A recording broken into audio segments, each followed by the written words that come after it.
Rory Challens joins us now live from Moscow. And Rory, if Vladimir Putin thought Navalny being behind bars would keep him quiet, he had another thing coming. Navalny's been very outspoken about Nemtsov's death.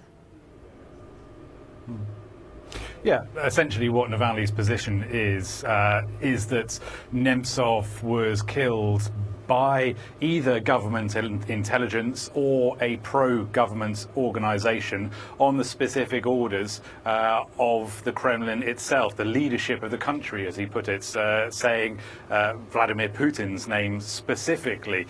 Now, Navalny thinks that various groups have been created, like a group that was made at the beginning of the year called Anti-Maidan, for this kind of purpose specifically. So he's very dismissive of the idea that Nemtsov died as a result of a kind of general atmosphere of hatred in the country. He says that's nonsense. This was a specific order. The Russian opposition, of course, has taken quite a battering recently. Where next for them?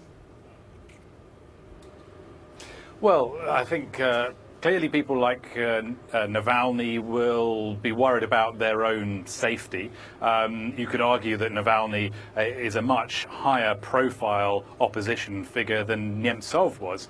And at the memorial for Nemtsov last weekend, another opposition figure, Ksenia Sobchak, was warned that she has to consider that there's a possibility that she might be next.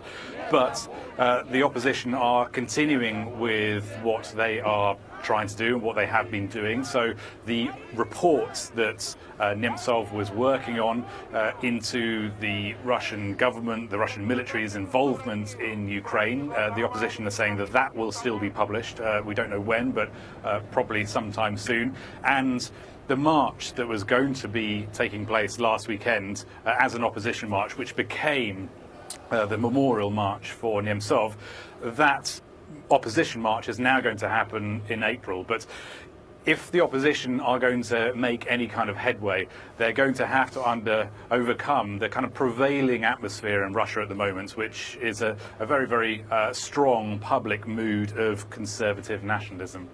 It's going to be hard. Rory in Moscow, thanks very much indeed for that.